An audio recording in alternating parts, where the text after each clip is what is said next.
Hello, everyone. Welcome back to Life in Sport podcast, and we're joined by, you could say, a controversial, for lack of a better term, guest, or you could say controversy-ridden guest. In either whichever way you guys look at it, his name is Ricky Nixon. First of all, thank you very much for joining me. And how was your week this week, Ricky? Oh, probably controversial. Who knows? Obviously, my first question for every guest is their earliest memory. So, my first question for you is, what is your earliest memory of football? Oh, growing up in Bendigo with Greg Williams, Diesel Williams, the two of us loved to compete against each other and have all our lives. And, he got to the top in football. I probably got to the top off the field, if that makes sense. So, yeah, we're great mates. And, growing up in Bendigo was, just a really, really good thing to do. No, that's awesome. And growing up in Bendigo with football, what team did you support growing up? I was a Saints supporter growing up. My family were all Saints, but Bendigo was zoning back in those days, and it was the Yep. Carlton zone. So my whole aspiration was to play for Carlton, and I was lucky Yep. enough to do that. And most kids growing up in Bendigo were the same. You might have barracked for someone else, but all you wanted to do was play with Carlton. Yeah. No, that's fair enough. Well, as you said, it was zoning back then. Like Horsham was Essendon, Yeah. Frankston was, I think, St Kilda as well. I think, yeah. So that's a really interesting insight to a lot of people. Don't realize that. Yeah, before the draft system, it was a zoning system, and obviously during your time at Carlton, you then moved on to St Kilda. So you kind of got the best of both worlds. You got to play for the team that you were zoned for, and the team you grew up following. What was that like, getting to pull on the red, white, and black? Yeah, well, yeah, amazing. I guess if I wanted to plan my career out, it was play for Carlton, then get off to St Kilda for most of my career and play with my idol, Trevor Barker, who Yep. people wouldn't know, but when I started in player management, he said, Rick, if you want to organise me to do sports nights or whatever, I'll just do them for free to help you get set up and things like that. He was just an amazing guy. And to lose him at 37 to cancer was so tragic. Mm. And just an amazing bloke and had a rare ability to pull a lot of women too. Fair enough. And obviously, you finished up your playing career in particular at Hawthorn, moving from Saints over to Hawks. What was that like for you? Yeah, look, it was that was amazing too because I was teaching at Carey Grammar. I was lucky enough to get into the Carey Grammar as a phys ed teacher, private school in Kew. And Hawthorn was literally training just down the road at Glenferrie Yep. Oval. And, I look back now and whether it was luck or good planning, to play with the likes of Jason Dunstall and Johnny Platten and Dermot Bratton and Gary Ayres and the list goes on. When I went into player management, I had the luckiness, I suppose, to have three lots of clubs and players, 150 teammates to access, I suppose. So Yeah. got me off to a good start. Oh, absolutely. And diving into the sports agency side of things, obviously, as you just mentioned, after your playing career came to an end, you decided to try your hand at that. And how did that all come about? Who was the inspiration behind that, or what was? I was working with a girl, Michelle Baumgartner. You may or may not know who she was, but she was a Commonwealth Games athlete. And she used to come to work every day saying, this guy's promised me a Mercedes Benz and this week and this and that. Nothing had ever happened. And I would actually sarcastically say, you need a good agent. And then observed Michael Jordan overseas when he became huge with Nike and Yep. all of that. I thought, no one's doing that in Australia. So it sort of just started from that. And my dad built me a handball target. And I took it out to a shopping centre and we started doing handball competitions with players. They were getting $100 each. Yep. And players never earned money off the field. Now, you might laugh that $100 isn't much, but back in 1994, it's probably the equivalent of $500 Yeah. now, maybe more.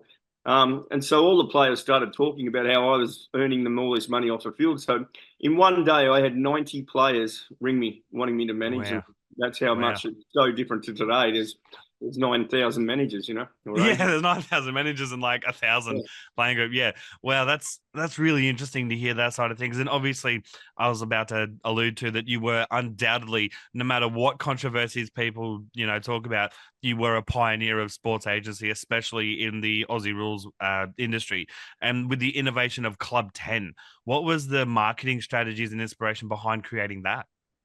Well, I was very lucky, and only some people have read my book will probably know, but Ross Oakley, the CEO of the AFL at the time, who I have a lot of respect for, and Jeff Brown, who's now Collingwood president, he was the head of legal at the AFL.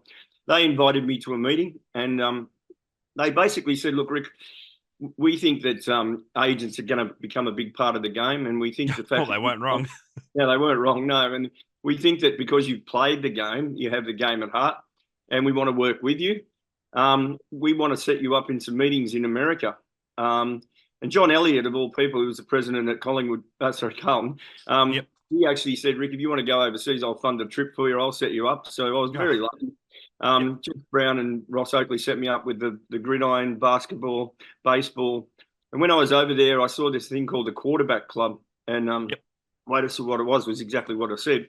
The 10 best quarterbacks were in a group, and they were selling it to companies like a Telstra Okay. in Yep. America. And I thought, why isn't someone doing that in Australia? So I came back with all these ideas of creating club, which I called Club 10. Yep.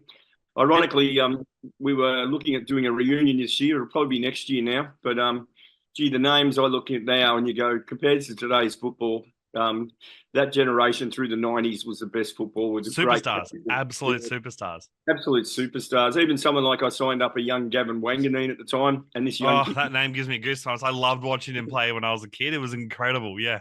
Yeah, he was a great player, and of course won the Brownlow just after I'd signed him up. And Matthew Richardson was a great example of. He taught me loyalty, and probably the other way back too, where he signed with me. He was the youngest person in Club 10. I think he was 18 or 19 when I signed him up. And Yep. the next week he went to Sydney and he famously did his knee. And Mm. I'll never forget, he rang me from hospital saying, "Oh no, you chicken, are you going to, put me out of Club 10? Are you going to drop me?" And I actually was going to. But the Oh, fact he really started crying, I said, "All right, I'll back you in. Hopefully you get a kick." yep. Because at that stage he wasn't a superstar or hadn't, Yeah. done anything. And I'll never forget, he actually rang me once saying, "Rick, what can I do to impress at training?" And I said, "Well, what are you good at?" And he said, "Well, what I'm probably best at is not kicking, not marking. It's probably I'm a really good athlete." I said, "Well, Yep. mate, be the best athlete in the game and the best in Bridgman." And he probably was just ahead of Anthony Koutafidis at the time as the best two athletes in the game. Oh, absolutely. And Kuda was definitely a really good athlete as well. So I definitely agree with that one. Um, and tensioning into obviously about your player agency time, you managed to twist and loophole the AFL salary cap, if I'm not mistaken, for Wayne Carey. And infamously, or not, whether it's true or not, when they asked basically, please explain, you are quoted to have said, "I run the competition, not you." If you don't mind me asking, first of all, is that true? And secondly, if it is, what were the ramifications, if there were any, from that? Oh, well, firstly, it's been reported in the media that I used to cheat. I suppose I never once cheated. As simple as that. What I did was be creative, and Yep. got phone calls from the AFL saying, for example, I registered Wayne Carey Proprietary Limited, and got Wayne to lease that company to me, and I sold his promotional rights to North Melbourne for $500,000. The AFL Yep. rang and said, you can't do that. I said, well, the rules don't say I can't. So they changed the rules after that, but it was too Wow. late. Same with Essendon, where I registered jameshurd.com.au and matthewlloyd.com.au and sold them to Essendon for a fairly hefty price. Yep. AFL said, you can't do that. I said, I just did. And so So, then they then changed that rule. yeah, they had changed that rule. And, whether it was creative or, the right thing to do or not, I don't care. I think I at the think end it's a of the day, creative loophole. If you can get as much money for your players as you can, go for it. well, my job was to get as much money as I can for them within the rules, and I did. Yeah, So to exactly. say I cheated and all that is just total crap. I agree with that. I never really went down that path. Just always creative. There's other deals I did, which once again were in the rules, but I'm not going to go into them because I No, don't want to get people upset. that's fair enough. And also, again, another innovation of yours was the Irish experiment, which to this day is, again, one of the most pivotal things that has come from and for the AFL. And again, how did that all come about as well? Geez, you've done your homework. Yeah. Yeah, look, it came about because the clubs were just randomly going over there, and I said, "How about I go over there and you pay me $10,000, and Yeah, I'll nice. provide you with the names of the Irish players, and it's up to you to Like a sign." scout sort of thing over there. Yeah, basically, one club offered to pay me over 100 grand, which was another way of getting around the cap at the time Yep. because there was nothing to say a club can't pay me 100 grand. You What I do with contracted to 100 the grand, club, not the league. Yeah. yeah, that's right. And what I did with that 100 grand is nobody's business. Um, Exactly. just because I bought one of my players a brand new house on the Gold Coast doesn't matter. Absolutely. What you do with your own money is your own business. Absolutely. And obviously one of those would be Ty Connelly, one of the most legendary Irish players of the time. Um, especially for the Swans as well. How did that all come about? Were you one of those people that scouted him in particular, or was that after the Irish experiment had been sort of settled and set in? Yeah, no, he was just a fraction before I started doing it. But it's funny because he actually had a crack at me about pinching players out of Ireland. And what people don't know is if you think I make headlines here every second day, over in Ireland, they did about a 10-page spread on how I was destroying Ireland and destroying the football. And this is a true Yeah. story. I Yeah. went over there, I flew into London, got another plane over to Ireland. And as I landed at the airport, this announcement came over. If Ricky Nixon is on the plane, please stay in your seat. I'm like, this is a bit strange. All of a sudden, all these security guards came on. Mr. Wow. Nixon marched me out and they handcuffed me. And they said, right, you're in big trouble, for pinching our players. And I was like shitting myself. I thought, I'm going to jail. And Yeah. then they turned around and said, ha ha, only joking. Stop pinching our Oh, players. And everybody around there just cracked up. And oh, God, it was funny. But oh, yeah, look, I understand. Over there, it's an game, Gaelic football. And yeah, to lose their star player, young players, I suppose, isn't great for their game. But at the end of the day, too, a great opportunity to get out of Ireland, out of the shit weather. Like all the players used to comment, we flew into Australia, wow, the beaches and the yeah. sun was out. And what, you haven't seen the sun? No, we don't have that in Ireland. No, that's fair enough. Unfortunately, tangenting into a bit of a darker part, if you don't mind me asking. So you lost your player agent accreditation after going through an absolutely harrowing time, dealing with the loss of your longtime friend, which then spiraled into other various situations for yourself. Talk to us about the man behind those moments. Oh, look, I guess at the end of the day, I think I'm one of the strongest people mentally in respect to I always bounce out of bed and everything, but I lost the plot, and Yeah. when I say lost the plot, I defy anyone to probably have to go through what I went through with, I don't like bring this stuff up again, but Wayne Carey, Gary Ablett, et cetera, et cetera. But there was a lot of other things that people didn't know about that I was Yeah. dealing with. I mean, a player drove out of McDonald's, didn't know that as he turned left and went out, he just clipped a pram, which a baby got thrown out of on the footpath. And Yeah. he didn't even know he did it. And Yeah. I got this phone call from the club going, Rick, you've got to come here now. This is what's happened. It's on CCTV footage. And, luckily we covered that up. And Yeah. the player suffered for a long time about what he'd done. Luckily, the baby was fine. Oh, Um, that's good. but, dealing with a lot of, I used to get calls at 2, 3 in the morning and some very prominent players saying, Rick, you got to come down to St Kilda Police Station. Because back in those days, if you're walking down the street a little bit drunk, they'd lock you up.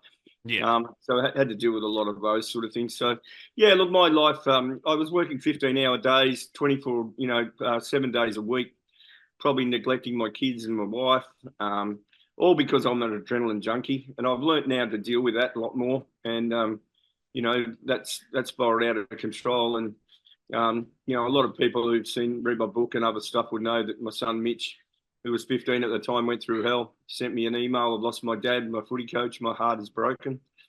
And when I went to see him, and my ex-wife, Jude, who's my best friend, she's just amazing. I had to go to rehab, and I said to Mitch, is there anything I can do for you? And he wouldn't look up. He had his head down at the table. I said, please, Mitch, is there anything I can do for you? And he looked up and he said, yep, I just want my dad back. I just want Yeah. my dad back. And, that's going to live with me for the rest of my life. Unfortunately, I've let him down. I can't change it. All I can do is try and do the best I can. That's fair enough. And thank you for being so candid and open about that. In 2011, you sold your agency, Flying Start, if I'm not mistaken, and then relaunched it in 2014. How and where did the opportunity come about for that? Oh, look, I guess I've never relaunched it as a player management. After the way I was treated, what people wouldn't know, and listening to this podcast, is the AFL Players Association suspended me for 2 years I on the did back know of that. Yep. on the back of an investigation, which to this day they've never provided any evidence that they ever spoke to anyone. I didn't know Um, that. Wow. they also illegally spoke to police during an investigation into me, which is illegal. Okay. And Hmm. both the police and the AFL Players Association and David Galbally are responsible for that. But at the end of the day, I just had a gut full of all of them. If they were going to Yep. treat me like that, I guess, you asked me before and I didn't answer this question about when I said I run the AFL, not you. That Yep. was just a joke between Andrew Okay. Demetrio, who was a good friend of mine. He rang me one day about the drug use of some players and wanted to see me urgently. Hmm. And I said, okay, we'll come. My offices were at Etihad Stadium and the opposite side to the AFL. Yep. And I said, fine, come over to my office. And he said, no, you come over here. I said, no, I run the AFL, not you. And he started laughing. And Yep. he actually did come over for a coffee, Oh, but it was yep. just a sarcastic joke. And some of these Yep. people who go saying Nixon's such an arrogant prick saying he ran the AFL, it was a bloody joke. Get over Okay. it. Gotcha. Wow. No, that's really interesting. And one, I've got just a few more questions left. First of all, given the media bashing you cop on almost a daily basis or every second day, really, how and where do you find the motivation to keep on keeping on? But where I find it is the community, the support Yep. I get in the community, especially from older women. This lady Yvonne, she came up to me probably 4 months ago in Port Melbourne. She said, "Ricky, I love you." I was a bit surprised. She goes, "I'm 92." She goes, "What they write about you is absolute crap." She goes, "I didn't know what clickbait is. I've been taught by my children what it is, and they just write rubbish about you. I support you 100%, and I love you." And da da da. I went, "Wow." Now to get that support means a lot to me. So I guess it would be a lot of people say, "How do you put up with it and all that?" I don't even read it. I don't even care. Yeah.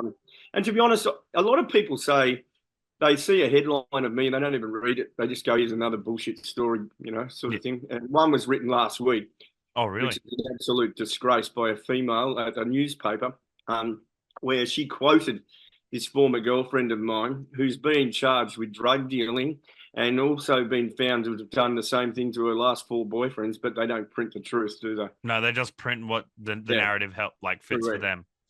And That's fair enough. I don't care because every time they print something on me, I pick up more speaking gigs, more Yep. football things around Australia, and more health checks. So Exactly. thank And you very much speaking for of the the cover. health checks, my next question is actually tangenting away from the controversies now, because a lot of people seem to forget, based on this BS being done by the media, that you actually have done a lot of good deeds. You know, you've done Kicking for Cancer charity football match every year and vital health checks. How did those two come about? Oh, look, the Kicking for Cancer thing, which I no longer run the game, but what I do is I grant wishes to kids with Okay. mainly with cancer, but can be terminal illnesses, etc., bone marrow diseases, etc. Is what I got motivated by. Was a young girl I met, Charlotte, who was 8 years at the time, and she had brain cancer and didn't have long to live, and now she's 14. Oh, wow. And she asked me for how could I help her at the time, and besides raising money or getting her to a football game, etc., I just decided to tell her what my grandmother said when I was down and out, and that's don't let the bastards beat you, the bastards in Yeah. your head. Yeah. And at one stage, they never used to beat me, and they had beaten me. This is 15 years ago. Now they never beat me. Yep. Now, I don't know why it is, but when I wake up, I don't use an alarm clock. I just wake up for some reason when I'm supposed to at 5, 6 o'clock, and I just jump straight out of bed. Whereas a lot of people, oh, I'll just sleep in for another 15 minutes. But I don't Yeah. know. I'm weird. I just bounce out of bed every morning. I love that. That's wonderful. And a few more topics. The Chicken Coop podcast. How did that come about? And how is that going for you? Yeah, look, it's sort of surprised me a bit without being egotistical. It was number one for 6 of 14 weeks last year, and Dan Oh, Lonigan does a nice. great job to co-host it. We're a bit chalk and cheese, Dan, but that's what you got to have. Yeah. Like Eddie McGuire and Sam Newman, I don't think there's much difference, to be honest. And yeah, look, I think people surveying it a bit of why do you like the chicken coop, and it's because I guess I've got those stories that we've talked about today, Yep. and the inside knowledge of what is Marcus Bonampelli worth? Where does he stand in relation to, say, in the game compared to Wayne Carey? Why did the AFL do this? Why do they do that? And also I support local footy via my podcast, and you're having guests on most weeks, which are characters of the game, the likes of Rene King, like Fraser Gehrig. Like he just does not do any media at all. I love him. No, He's he a doesn't. And I've tried to get G Train on here and he's great declined. So man. absolutely to hear him Yeah. on yours was great. Yeah, well, he did that too because he supports a young kid with bone marrow disease, Yeah. and that's a great thing to do. And I admire.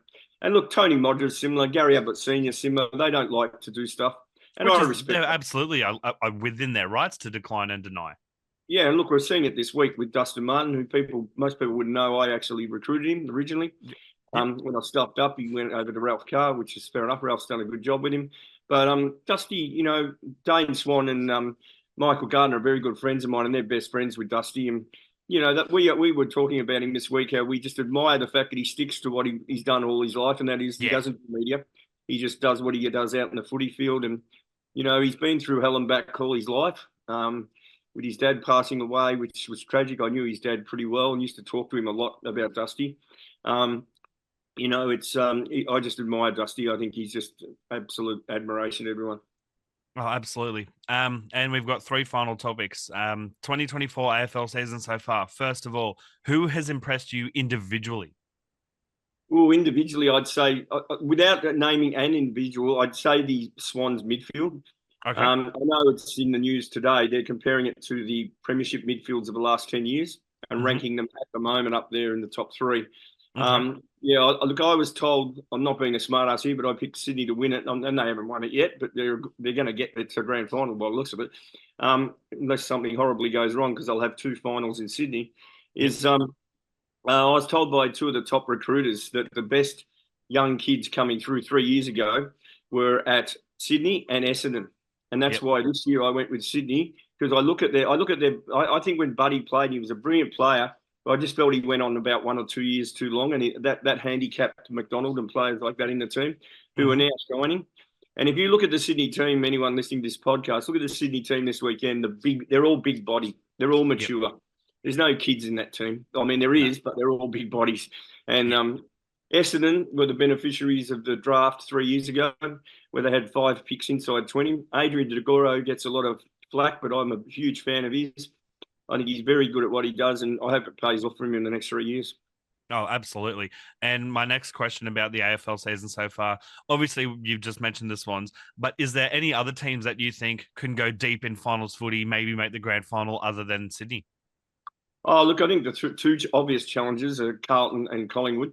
Collingwood, unfortunately they've had a lot of luck the last 2 years with close games and injuries, and now all of Mm-hmm. a sudden it's gone the other way a little bit.